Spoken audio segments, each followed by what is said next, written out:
In 2018, it is estimated that 609,640 people will die in the United States alone from some cancer-related illness. I got that information from www.cancer.gov.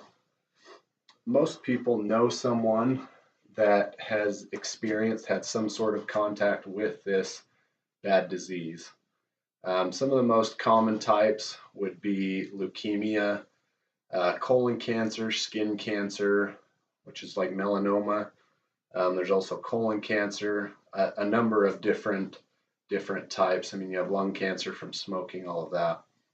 So somebody knows somebody like that that has experienced that. So it's a fairly common disease.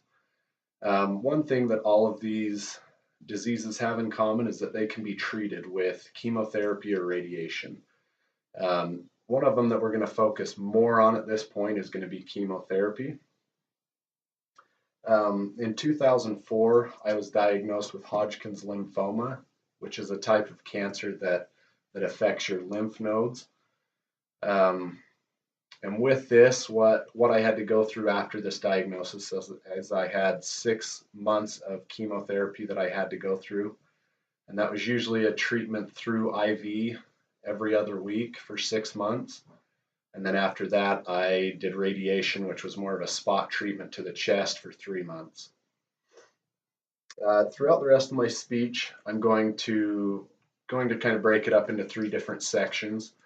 The first one, we're going to discuss mitosis and cell division and just explain how that takes place and what is needed to take place for the cell division. I'm also going to discuss the process of chemotherapy and how that drug actually goes throughout your body to target and destroy those bad cancer cells. And the last thing is going to be some of kind of the downside of chemotherapy, the negative side effects of it. In order to understand how chemo works, you first need to understand how mitosis works, how cell division works. Mitosis itself is the final stage in the cell cycle, the cell life cycle. And if you refer to my PowerPoint slide number 1, you'll be able to see this process of mitosis. The cell actually divides into 2 identical cells. There are genes that must be replicated exactly. So the genes will split up inside the cell identically, and then once those are split up, then the cell is allowed to divide and split into 2 identical cells. And the actual division there is called that's the mitosis.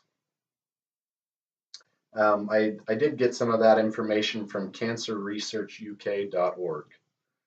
New cells are created each day and cells die each day as well. And this is kind of a balance that's kept in sync and it's kept in balance. And when that is out of balance, when the cells are growing much more rapid than the cells are dying and there's the imbalance there, then the body knows that there's a problem. And this is typically a sign of cancer when the cells are growing at an unprecedented rate. Cancer exists when the cells are out of control and can't be stopped. I did get some of that from cancercenter.com. The body can't stop the excessive growth, and that's when chemotherapy comes into play, kind of as the regulator there. Now that we understand mitosis, we can get into the details of how chemotherapy targets and attacks those cancer cells. To see this process, you can take a look at my PowerPoint slide number 2.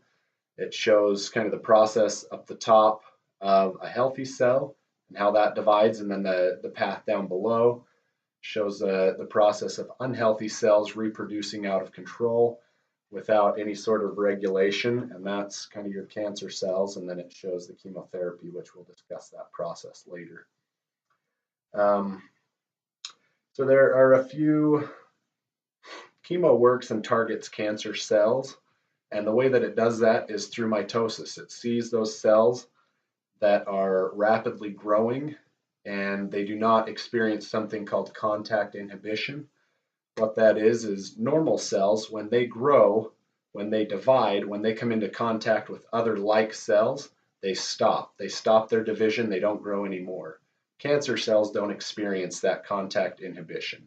They grow nonstop and form big masses. And the contact inhibition, I got that from chemocare.com. Chemo can be taken, as I mentioned earlier, as a pill. It can be an injection, or it can be taken through an IV. It then travels through the bloodstream to find cells that are dividing rapidly. Chemo prevents the cells from multiplying and dividing by attacking the genes inside of the cell. So if one of those genes is damaged, if you remember I mentioned earlier, those genes have to be identical in order for it to divide successfully. So if one of them is damaged, then that cell dies. It eventually dies just because it does not match up.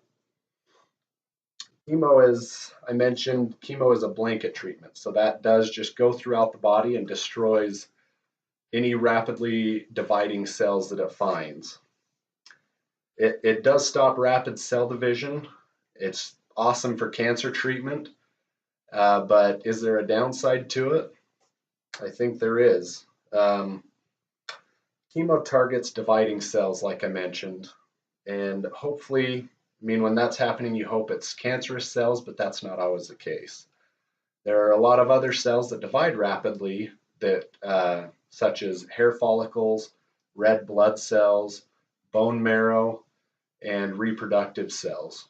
So all of those can be attacked by chemo as well, which will cause negative side effects and cause problems with hair loss, with weight gain, weight loss, low red blood cell count, and also reproductive problems. I did get some of that from cancercenter.com. And then this next one I got from cancerresearchuk.org.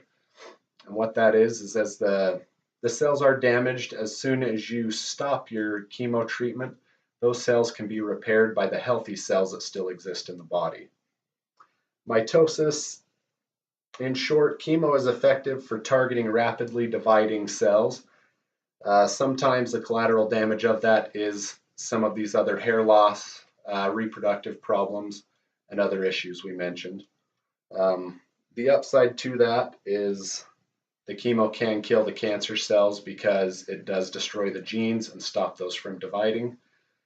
Although there can be hair loss, reproductive problems, and those other side effects, as your body recovers after treatment, those will be healed and your body will hopefully be back to normal.